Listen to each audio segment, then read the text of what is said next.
Welcome to the Saturday HOA Brunch presented by Angius&Terry, LLP.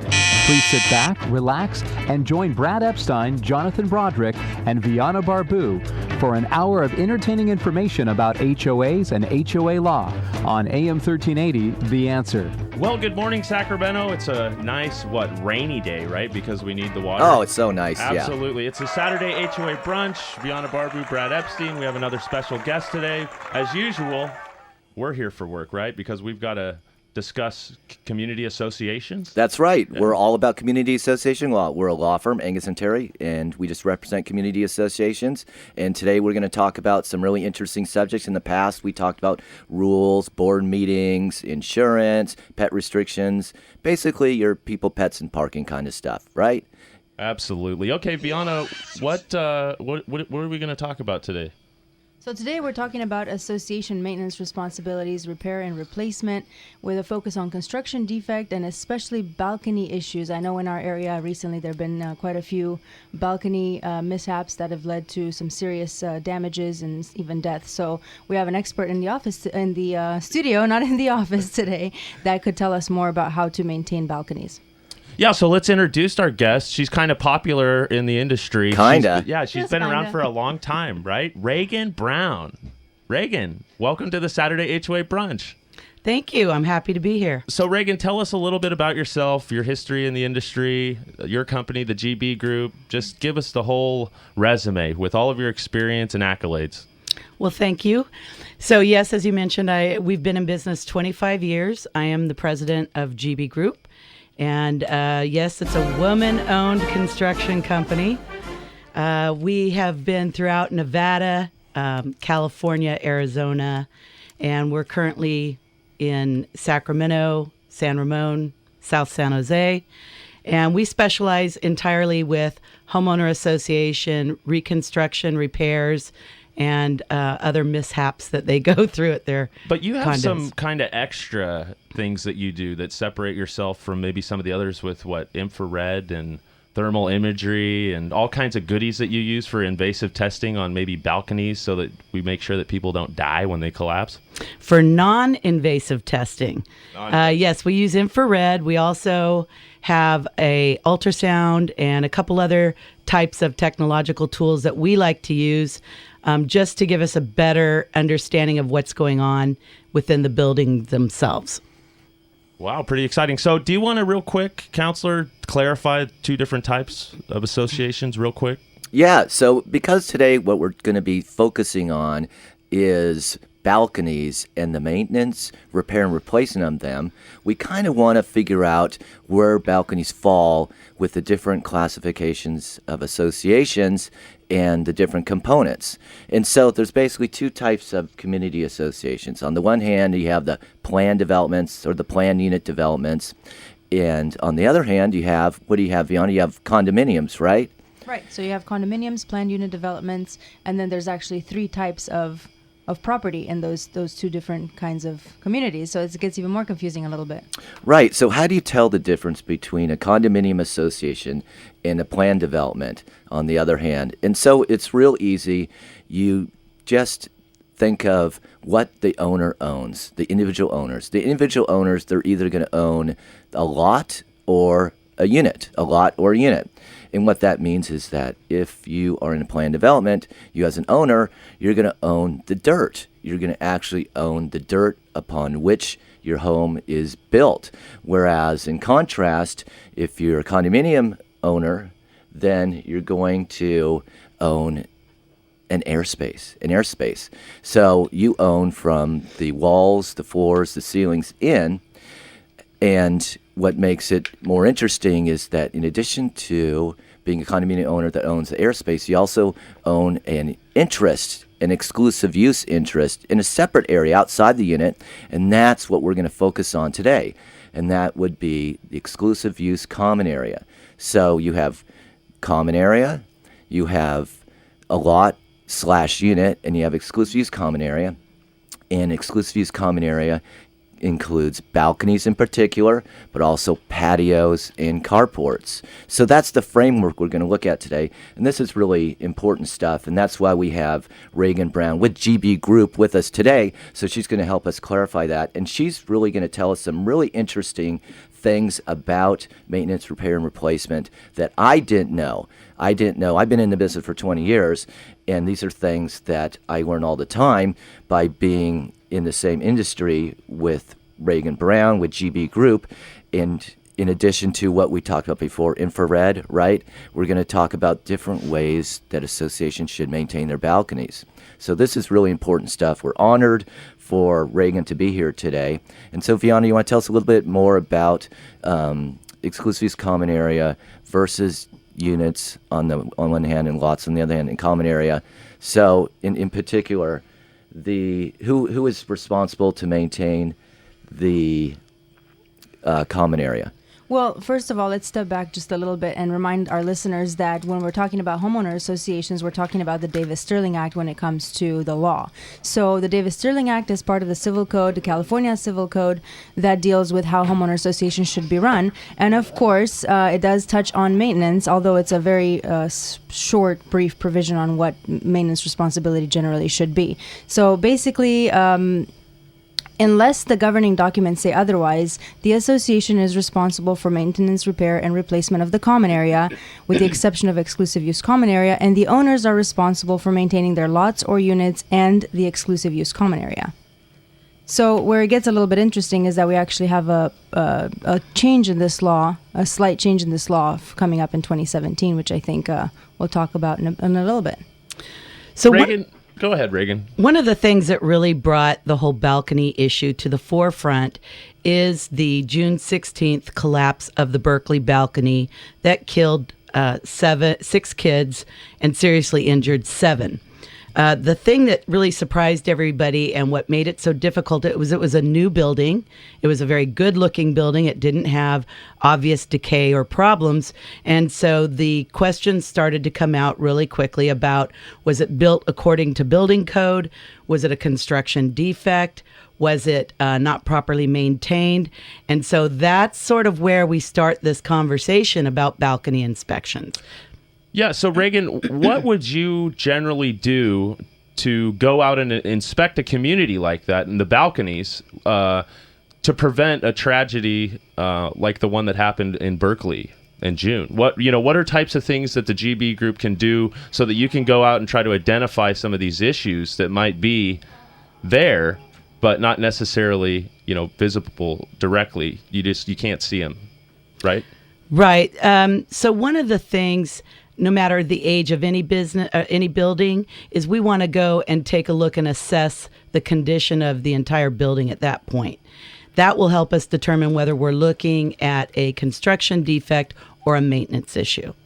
Okay, that makes sense. Brad, did you have a question in regards to the tragedy in June with the balcony collapsing? Oh Lord, no. I mean, that's a terrible situation, and it's important to have at your association a great contractor working on everything, licensed, right, and insured, like GB Group. The great thing about GB Group is they have this excellent experience, knowledge.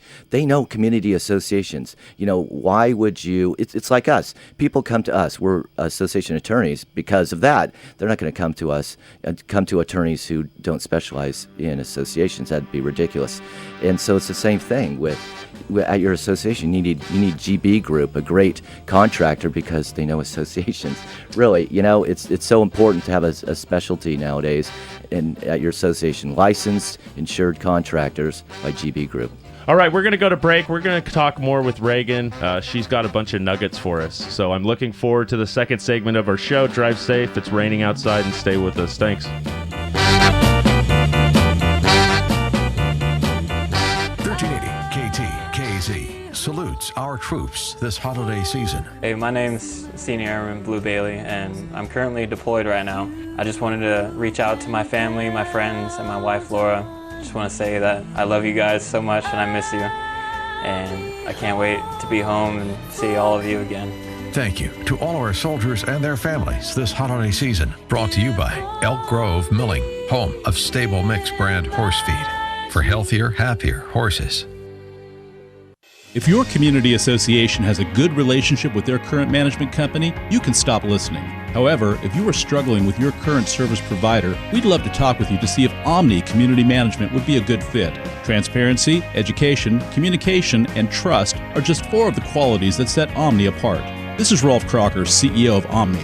Call us at 916-965-8964. That's 916-965-8964. Online at omni-mgt.com. That's omni-mgt.com. Omni Community Management, your friend in the community association management industry for over 20 years. Have you ever heard of the saying, a person's home is their castle? Of course you have. But sometimes a construction defect can turn your castle into a catastrophe. If this happens to you, you need proper and professional representation. You need Angius&Terry, LLP. For over 30 years, the attorneys at Angius&Terry have been effectively serving homeowners and community associations, recovering more than $500 million on behalf of their clients. Angius&Terry strives to ensure that your construction defect claims are prosecuted in an aggressive and cost-effective manner. Angius&Terry will also continue to work with homeowners and community associations after the construction defect claims are concluded to make sure that the money received from builders is spent wisely and that your interests are protected during the repair process. Don't let a construction defect turn your castle into a catastrophe. Call Angius&Terry LLP today at 916-567-1400. That's 916-567-1400. Online at angius-terry.com. Angius&Terry LLP.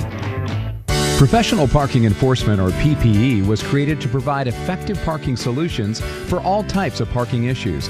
PPE focuses on parking problems of HOAs and can quickly eliminate these problems through their system of property inspection, violation updating, ticketing, and enforcement.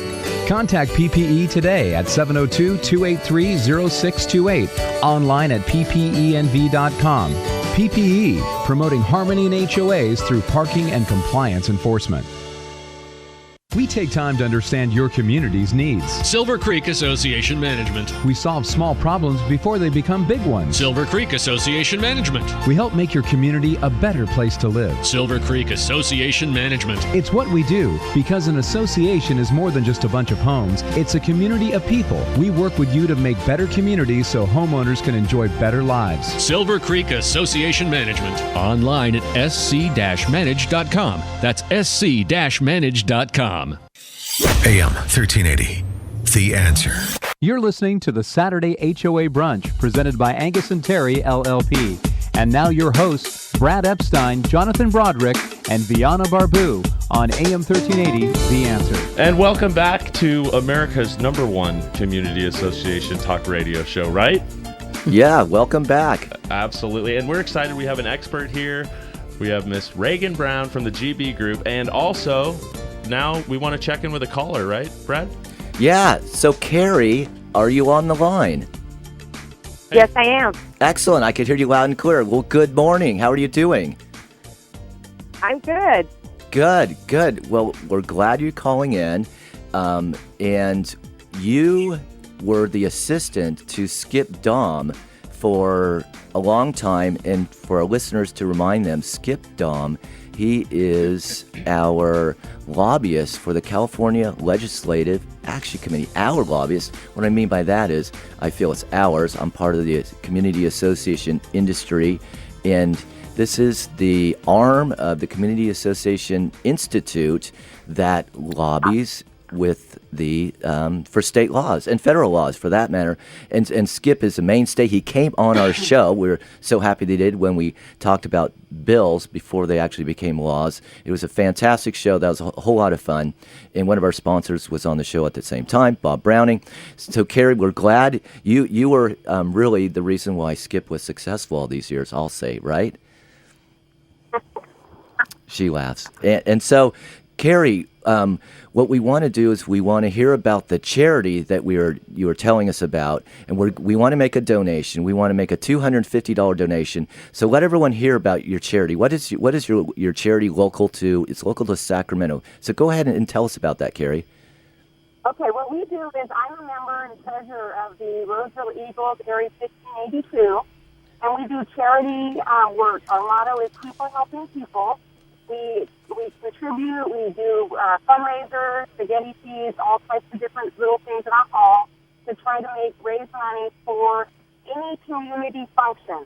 We've helped the high school Adelante. We've done their senior ball. Donate the hall. We donate food. We work the event so that these kids can have a senior ball. They're, kids that don't get a family life. They don't have things from their parents. They can't afford to go to dinner. They can't do, stuff like that we can help them with. So that's one of our main events for the community. Another event that we've been doing is we're helping the Fred Bolitnikoff Foundation, and I know you know who Fred is. Oh, yeah, Freddie B., Hall of Fame for the Raiders, and also coached at Granite Bay. Right. So he also has a home in Loomis that they're raising money for. They've kind of taken over this place. It's girls that are teenagers that have, a rough family life. They live in the home. We are donating. It's called Tracy's Place of Hope. We did a comedy night. We raised money to help. They're refurbishing their whole house so these girls can have a nice life. I mean, it's not their fault that they've had this bad life. It just happened upon them. So we are raising money to help out Tracy's Place of Hope through the Fred Bolitnikoff Foundation, and that's what we're doing right now. We've also done the Roseville, it's Sacramento, through the CHP, the police department. They have raised money to run in the Sacramento Leukemia and Lymphoma Foundation to run in their run. We help 2 ladies out every year. We do a spaghetti feed to pay for their entry fee, which is $2,500 per person. So we do a spaghetti feed. We, raffle off gifts. Carrie. They make $1,000. It sounds like you're doing some amazing things in the community to help reestablish and build a sense of community. And I think Brad is proud to, make this donation of $250, and we greatly appreciate you calling in and supporting. On behalf of the firm, we want to go ahead and donate $250. Before we let you go, can you tell everyone how they can contact you? How can they make a donation? It's a website, it's a telephone number. Who do they need to contact? Yeah, they can call me. My phone number is 916-825-9521, and I will give them more information. And I will get a hold of Brad and help him out with his. Fantastic. So what's the organization name and the number again? My phone number is 916-825-9521. Fantastic. Yeah, Carrie, I think it's so neat. Thank you for calling in. We'll be talking to you later. I think it's great that Carrie does that. She's now retired, and this is how she spends her full time. So thank you, Carrie, for calling in. That's fantastic. We will talk to you later. Thank you so much. Thank you, Brad. Okay, bye. All right, so let's get back to business. Reagan, you wanted to we were just chit-chatting on the break, and you wanted to talk about the knee-jerk reaction in Berkeley, right? With city ordinance and with respect to the balcony that collapsed. Because this is something that's reoccurring, right? We had one in Folsom recently, and that was a stair stringer that collapsed and killed a young man. We've had the situation in Berkeley that killed 7 foreign exchange students, right? Partying on a balcony. There's some gray area on what was going on with that, right? Well, you're absolutely right. It's more common than we realize. And I think that Berkeley did kind of bring it to the forefront, but you have to ask whether or not they created a knee-jerk response to that tragic accident, because now what they're requiring is they are insisting that within the next 6 months, all of the buildings within Berkeley have to be inspected, and not just balconies, but any extremity of the building, including stairs and decks and pot shelves and these sort of things. So in order to do that, they have 6,000 buildings. To get that done in 6 months, Berkeley has allowed it to be inspected by a licensed general contractor, such as my firm, or a structural pest control inspector, and or a licensed architect or an engineer. Holy smokes. Right. So do you really want to have your pest control guy inspecting your balconies. The SPI, the SPI, right? What did you say? That's the acronym for what's the name of Certified Pest Control Inspector? What did you say? That's crazy. It is. So are you guys actually going to participate in these inspections at UC Berkeley, or is that something that maybe, you're working on getting into to doing some of those inspections, or on the fence kind of still? With 6,000 buildings, they're relying on the associations themselves to procure who they want for the inspections, and they are not accepting affidavits. So they do have to have, somebody that's licensed to do this sort of thing. Now, take that out of Berkeley. A lot of other counties are looking at and reviewing what kind of process should be involved for an inspection. The things that they're really looking for is water intrusion. Now, water intrusion is going to ultimately deteriorate the exterior of the building. And so consequently, you're going to see things like dry rot, black rot, and even mold and some other telltale signs. Ooh, that scary word, mold. So when we're talking, just so that we can reel the listeners back in, what we're talking about is it's winter and the weather, and you want to inspect the exteriors of your buildings. You want to look for making sure there's no signs of water intrusion. You want to make sure your balconies are safe. So we have Reagan Brown with the GB Group with us, who has a company that specializes, one of the areas that you specialize in are these thorough inspections of building envelopes, correct? Correct. And really the answer to these inspections are going to be a combination of things. One is determine the existing conditions, learn the history of the building, because it doesn't matter whether it's a 30-year-old building or a 4-year-old building. You still need to know. That's interesting. What do you mean by learn the history of the building? What kind of maintenance has been done on it already? Is it sometimes when we see handymans doing the work as opposed to a licensed general contractor, they tend to maybe do a smaller Band-Aid repair or cover it up. Now, with your experience, how often do you run into situations where maybe there hasn't been a history documented very well on a building's maintenance? Is this something that you think owners of buildings or communities' boards of directors need to keep better records? Or do you feel like you get the information and you go, wow, this is great. We know what you've done for this building for the last 25 years, so now we can move forward? Well, like anything, the more planning you have and the more information you have, the better maintained it's going to be and the better able to determine what's going on with that building. Okay, so usually you see good records when you deal with community association board of directors. They have, is that what you're... It varies. It varies. It's got to vary, okay. Just an extreme variance. But how about out in the field? Can't you pretty much tell how the maintenance has been by being out in the field and doing your inspections? Absolutely, and this is where we also use some of those tools Jonathan mentioned a little bit earlier, ultrasound and infrared, or just some traditional moisture meters. But you do have to consider the type of balcony as well.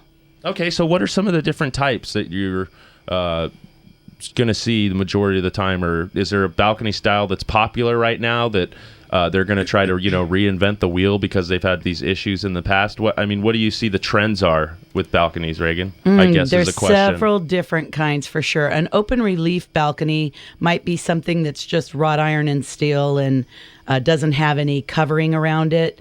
So you would think, oh, there's no problem with that balcony because it doesn't have any wood framing in it. So this is, you're saying the decking surface is where water can pass through? Is Correct. That what you mean by, and what's it called again, open relief? Open relief, but you might just think of it as like a wrought iron type of balcony deck, something you could see through. Okay.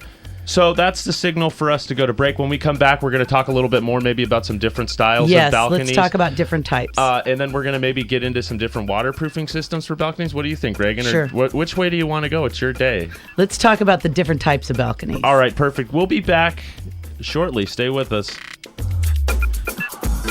Having trouble understanding your community association's reserve study? Does your HOA's reserve study seem to be written in a strange language? Hi, I'm Robert Browning, owner of the Browning Reserve Group. At the Browning Reserve Group, we have been providing easy-to-understand reserve studies since 1999. We actually listen to our communities and help them plan for the future. Find us online at browningrg.com. That's browningrg.com or toll free at 877-708-0600. That's 877-708-0600. Clarity from complexity, the Browning Reserve Group.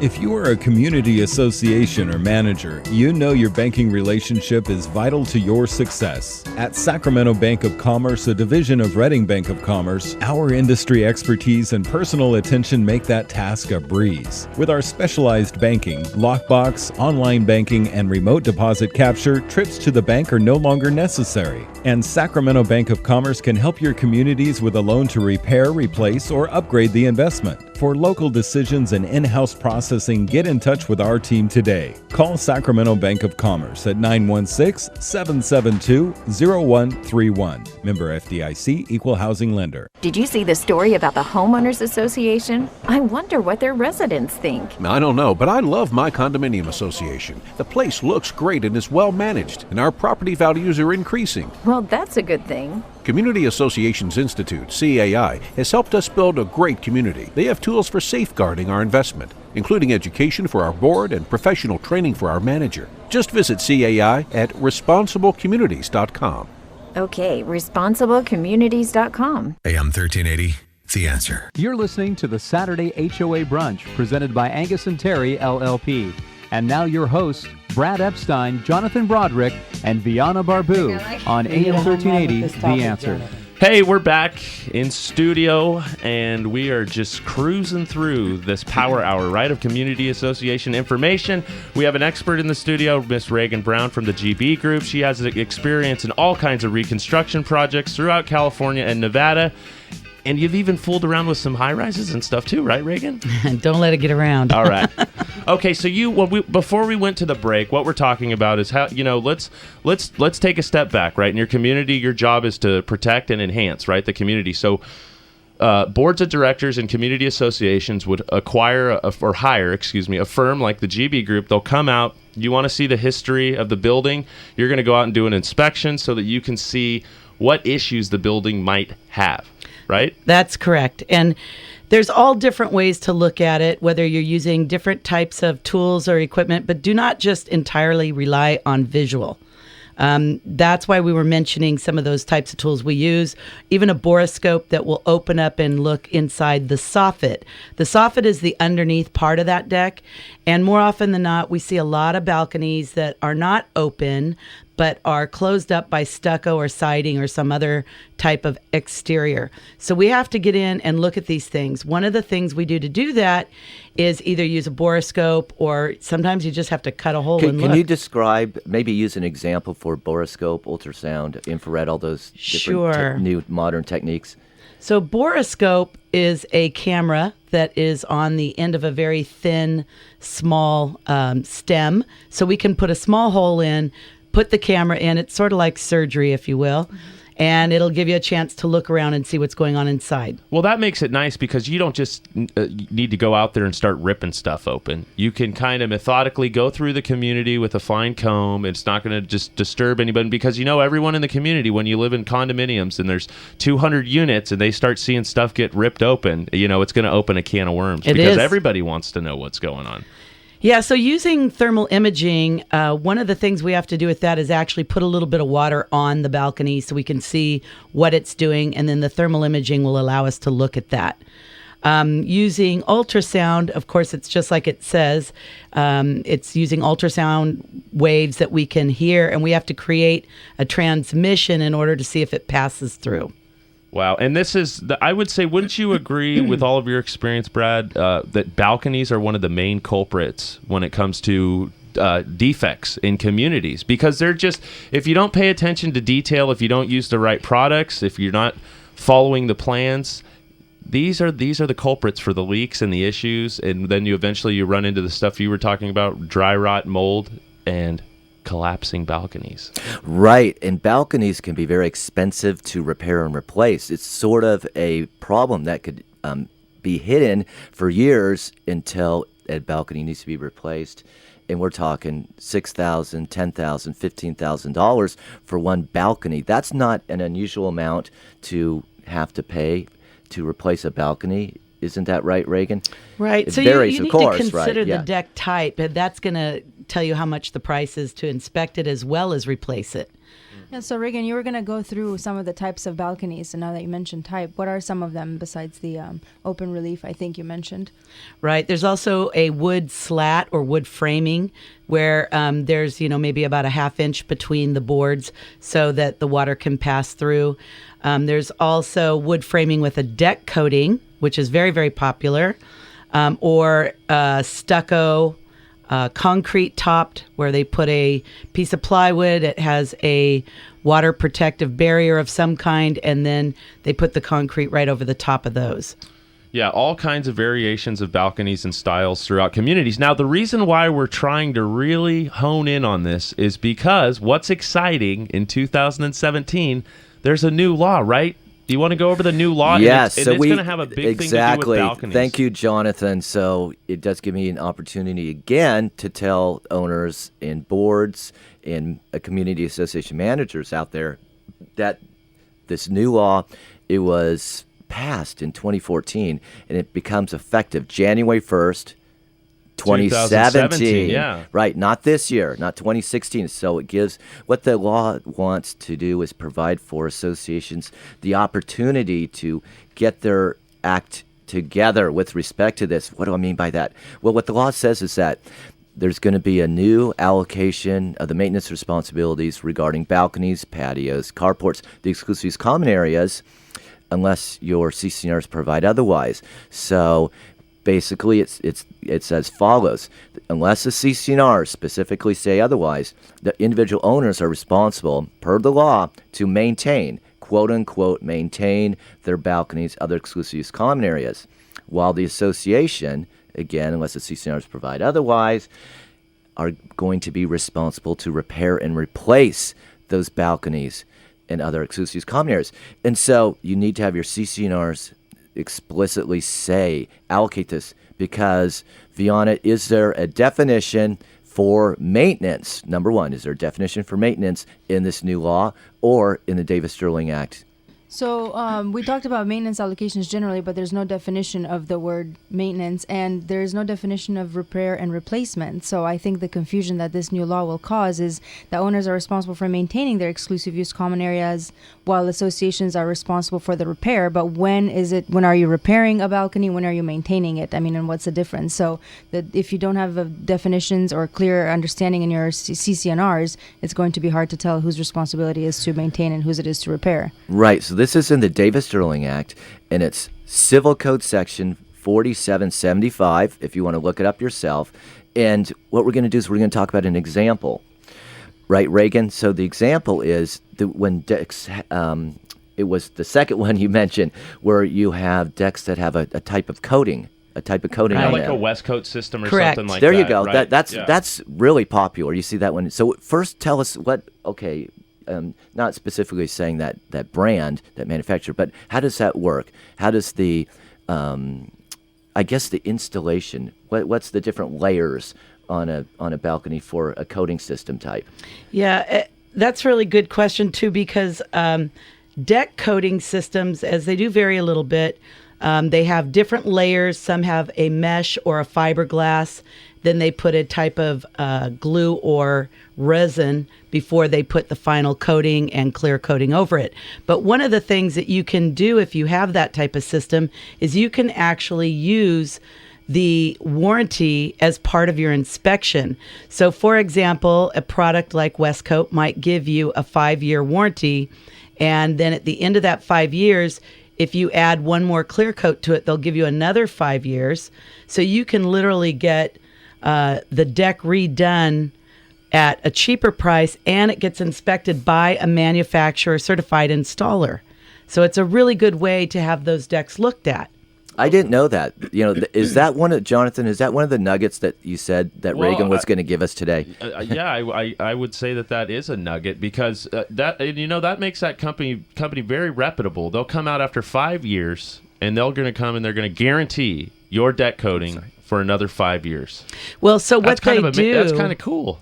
A great example of saving the association money and getting more bang for your buck, knowing that this is in your reserve, knowing that you do it, it's part of a maintenance program.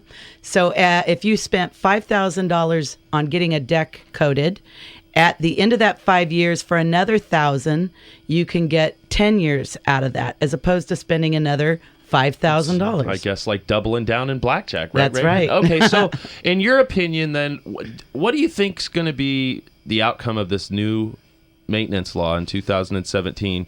And I mean, how's it going to change the game for the construction personnel, for companies like the GB Group? Do you think you're going to have a direct impact negatively because of this? Well, one of the things they haven't clarified is if the homeowner is responsible for maintenance, is it maintenance according to the manufacturer's specifications? Right, because I just get my garden hose out, right, and I just dump a bunch of water on my balcony and clean it off. But would you consider that maintenance? I'd consider that detrimental to my balcony, right? Right. No, maintenance is going to be more involved in the way of making sure that the caulking and seals are all tight and have their integrity, making sure that it's not burned from a barbecue grill, or you're not penetrating through it with some kind of hook or satellite dish, making sure that it's meeting the manufacturer's requirements.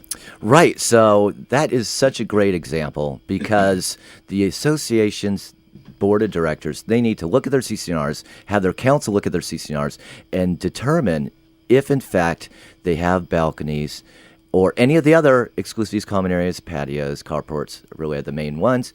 However, they need to look at those and make sure that there is a definition of maintenance, because if the association is going to be responsible for doing the sealing, the caulking, the waterproofing, what have you, then it needs to say that. Or if it's going to be in the hands of the owner, the individual owner, now you could see that that's going to raise some other issues. If individual owners are responsible to seal their balconies, right, then the board of directors probably needs to do some kind of a enforcement, some kind of a procedure, have some kind of a policy in place where they can make sure that the owners actually do that, right? And so that could be problematic, but it's up to the board of directors to make that choice when it comes to the CCNRs to a certain extent, because this is the other layer.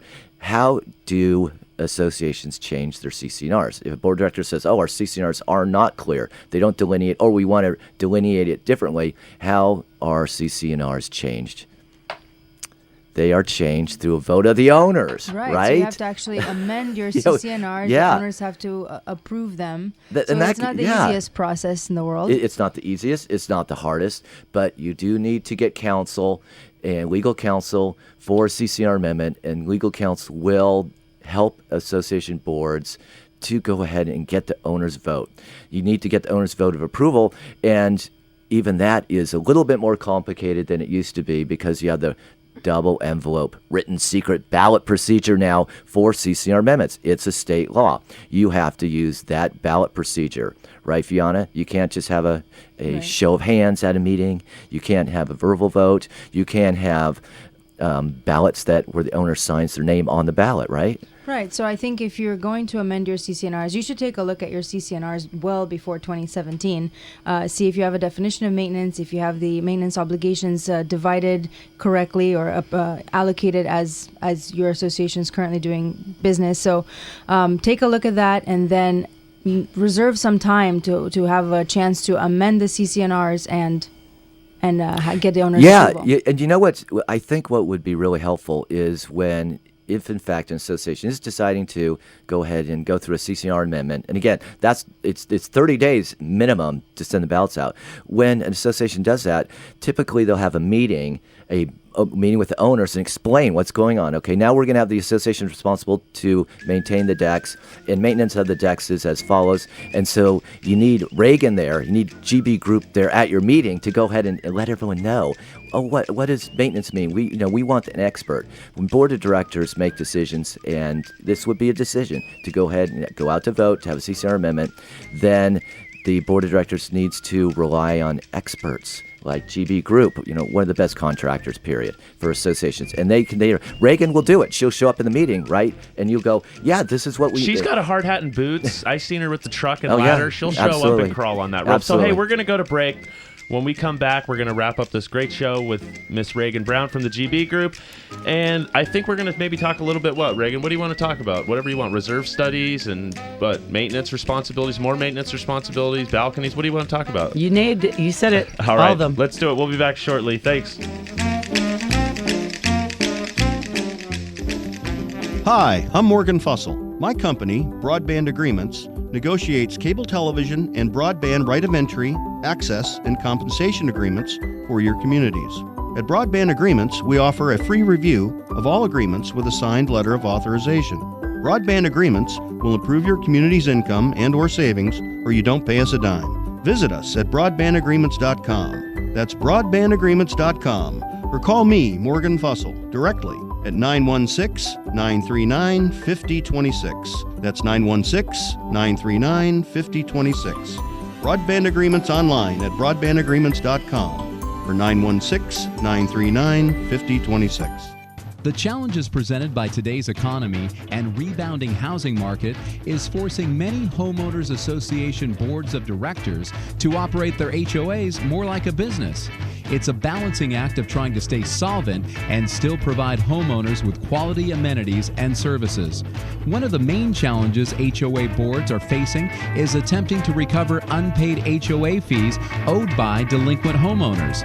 Collection efforts are often very time-consuming. If you want to get the HOA fees collection monkey off of your back, call ATC Assessment Collection Group. ATC is an attorney-supervised collection company, providing collection and foreclosure services to HOAs in both California and Nevada's most recognizable communities. Get back to what you actually volunteered to do as an HOA board member. Effectively oversee your community. Call ATC today at 916-641-1410. That's 916-641-1410. Online at atcacg.com. That's atcacg.com. ATC Assessment Collection Group. Professional Parking Enforcement, or PPE, was created to provide effective parking solutions for all types of parking issues. PPE focuses on parking problems of HOAs and can quickly eliminate these problems through their system of property inspection, violation updating, ticketing, and enforcement. Contact PPE today at 702-283-0628, online at ppenv.com. PPE, promoting harmony in HOAs through parking and compliance enforcement. We take time to understand your community's needs. Silver Creek Association Management. We solve small problems before they become big ones. Silver Creek Association Management. We help make your community a better place to live. Silver Creek Association Management. It's what we do, because an association is more than just a bunch of homes. It's a community of people. We work with you to make better communities so homeowners can enjoy better lives. Silver Creek Association Management. Online at sc-manage.com. That's sc-manage.com. AM 1380, The Answer. You're listening to the Saturday HOA Brunch, presented by Angius&Terry, LLP. And now your hosts, Brad Epstein, Jonathan Broderick, and Viana Barbu on AM 1380, The Answer.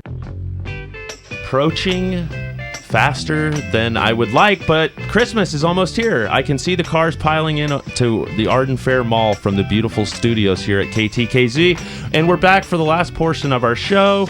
We have Miss Reagan Brown from the GB Group with us. Having fun, Reagan? I'm loving it. Thank you.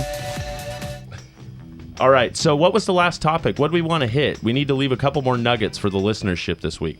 Well, Reagan was going to talk to us about maintenance plans because it's really important to have a long-term, short-term look at your reserves, different kinds of maintenance plans. But what I wanted to make sure that every association out there remembers is that Civil Code Section 5800 mandates that the board of directors is responsible to conduct an investigation of any latent deficiencies of basically defects in the community prior to the expiration of the statute of limitations. And also it is the board of directors' responsibility to decide whether those deficiencies would require a lawsuit against the builder or repairs or other kind of actions. Right. So the Civil Code, the Davis-Sterling Act, it's Civil Code Section 5800, it actually requires boards of directors to perform inspections on their communities. It's a requirement, and it requires the boards to do this before the statute of limitations expires.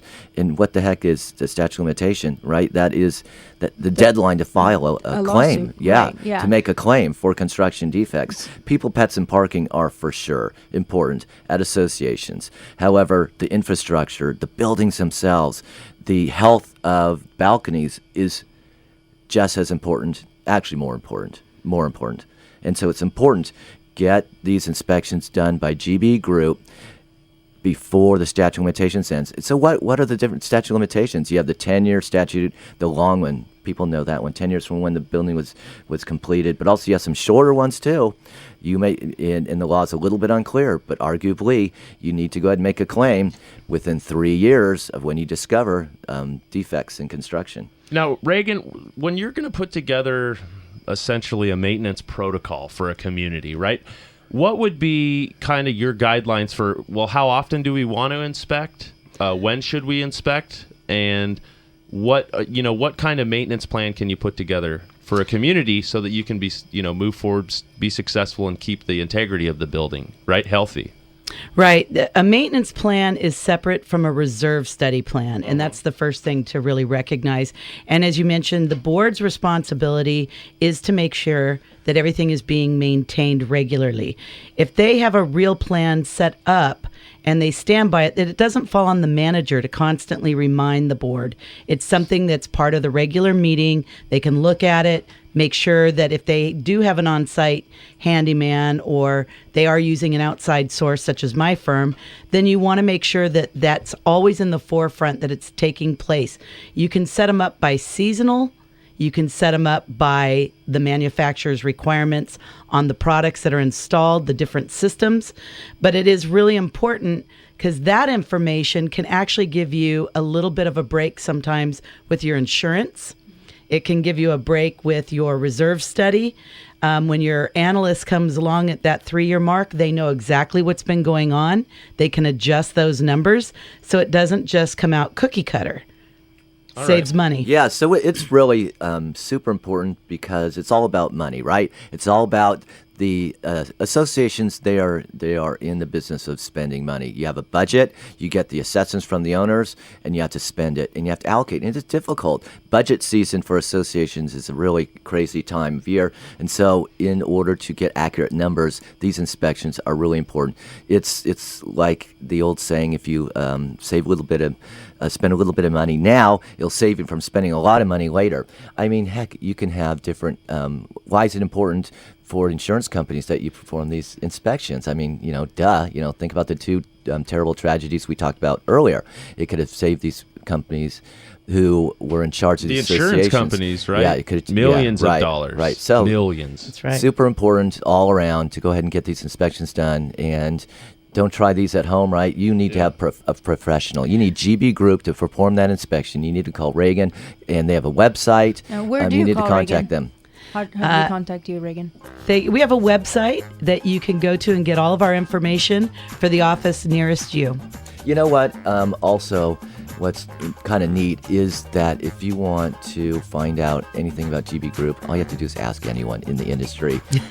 Anyone, because everyone's going to say GB Group is a fantastic company. They do great work, and it's only a pride to have GB Group work on your association. Last chance. Lay a couple more nuggets on us, Reagan, before we head out. All right. They've proven that associations that do have a maintenance plan will get 75% longer life expectancy of the systems that are installed.